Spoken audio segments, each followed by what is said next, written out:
안녕하세요. 반갑습니다. 2020년 9월 5일 토요일 아침 출근길 영상입니다.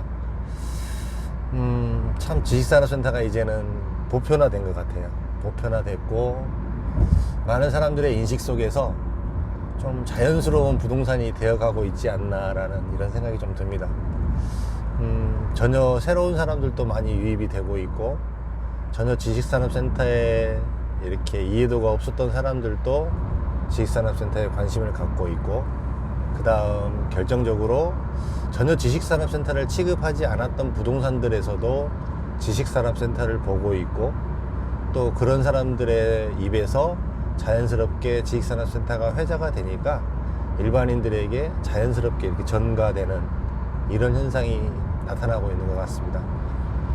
지식산업센터가 이런 시절을 맞이해서 자연스럽게 분양가가, 고분양가가 이렇게 인식이 되고 있고요. 어디가 비싸다, 어디가 싸다라는 이런 개념이 이제는 완전히 없어져 버린 것 같습니다. 그리고 지식산업센터 하면 그 다음에 메이저 건설사가 들어가고 건물 크면 그냥 좋다라는 느낌, 이런 느낌이 더 강한 것 같고요. 참 이런 모든 것에 대해서 단기간에 일어났던 이 모든 상황이거든요. 사실은 단기간에, 사실은 2019년도, 그렇죠, 2019년도 하반기서부터 시작해서 일어났던 지금까지 한 1년에 걸쳐서 이렇게 많은 증폭된 수요죠. 증폭된 수요가 급격하게 늘어나면서 정말 지식산업센터 모든 현장들이 전부 다 활황을 보이고 있고, 전부 다 분양을 시작을 하면 잘 돼가고 있고, 요런 시기입니다. 이런 시기에 참 그 시기에 만난 모든 현장들은 참 이렇게 수혜를 받았던 현장이고요. 이제 거기 시기가 아니었던 그 이전 시기에서는 조금 이렇게 더디 갔던 이런 모습들도 있었습니다. 분양가도 그렇고 전체적인 분위기도 그렇고 계속 고공행진하고 있습니다. 제가 봤을 때는 지금 이 정도가, 저는 이 정도도 많이 들어왔다라고 생각을 하는데, 어쩌면 이 정도 수요도 이제 시작일지 모른다는 생각도 들어요. 저는 아직 현 정부가 한 2년 남았거든요. 그러면 현 정부 하에서는 분명히 부동산에서 주거 쪽에 대한 대책은 없습니다. 주거 쪽, 주택 쪽으로 투자하는 이제 거의 대부분 빠른 사람들은 다 포기하고, 빨리 포기한 사람들이 지금 지식산업센터로 넘어오고 있거든요.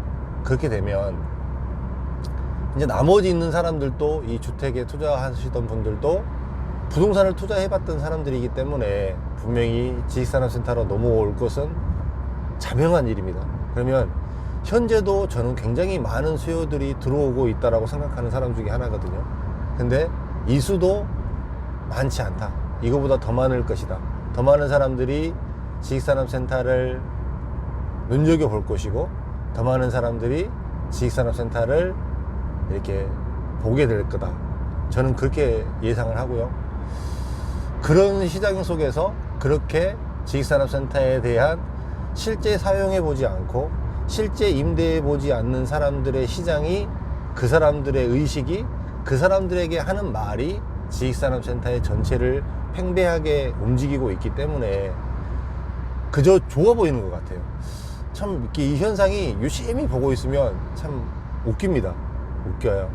엊그저께는 정말 좀 보수적인, 오랜만에 기업체 대표님을 한번 만났는데 굉장히 보수적입니다. 굉장히 보수적이고 모든 바라보는 것들이 다 쉽지 않게 바라봅니다.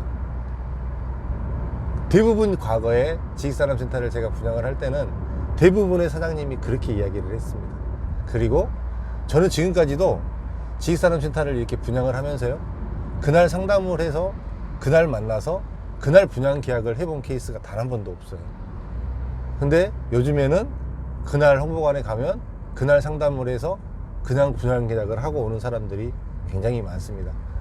그만큼 이제 이 기존 다른 부동산에서 해왔던 이런 분양 방식, 그런 것들도 많이 팽배해 있어서 사려는 사람들도 그렇게 생각을 하는 것 같아요. 이제 저처럼 원래 아파트형 공장을 겪어봤던 사람들은 자꾸 이렇게 과거에 매이게 되고, 과거 지나왔던 것들을 생각하면 도저히 아니라고 생각을 하기 때문에 보수적으로 조금은 보게 되고 이런 현상이 나타나는 것 같아요. 지금도 보면은 그냥 좋다고 하시는 분들이 모르겠어요. 또 그분들이 또 말이 맞을지.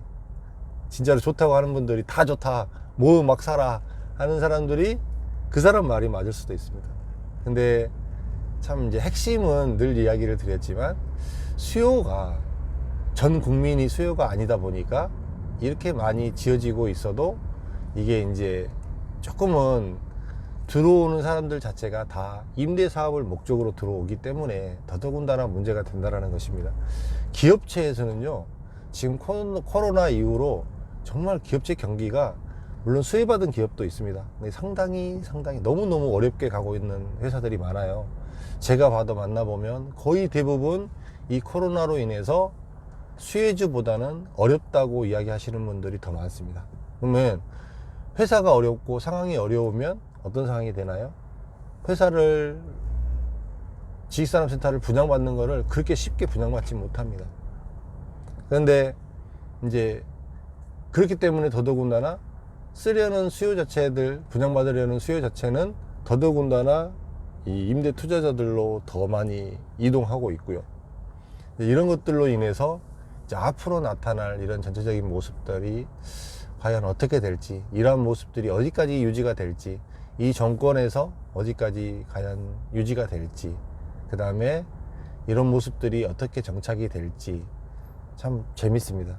유심히 보고 있고요. 재밌습니다. 그 다음에 이거를 데이터적으로 흐름상으로도 보고 있는 사람이기 때문에 진짜로 이 상황이 어떻게 정리가 될지가 참, 시장은 또 어떻게 이거를 받아들일지가 참 개인적으로는 흥미롭습니다. 근데 염려스러운 마음으로 흥미있게 바라보고 있습니다. 제 영상을 보시는 분들도요, 이게 결국은 조금은 뭐 좋은 쪽으로 가야 된다라는 이야기들을 결과적으로는 종결되는 것 같아요. 저도 좀 이제 만약에 상황이라도 대비를 했을 때 조금은 리스크를 줄이는 차원으로 가자, 이런 개념이 더 맞는 것 같고요. 과거에 이제 이러한 게 이렇게 많아서 해결이 안 됐던 적이 분명히 있었거든요. 근데 그 해결을 지금 이 임대 투자자들이 100% 해내고 있단 말이에요. 이걸 과연 어떻게 채워질 것인가, 요거에 대해서 한번 다 같이 한번 고민 한번 해보시죠. 오늘 토요일인데 주말 잘 보내시고 건강하시고요. 주말 잘 보내시기 바라겠습니다. 고맙습니다.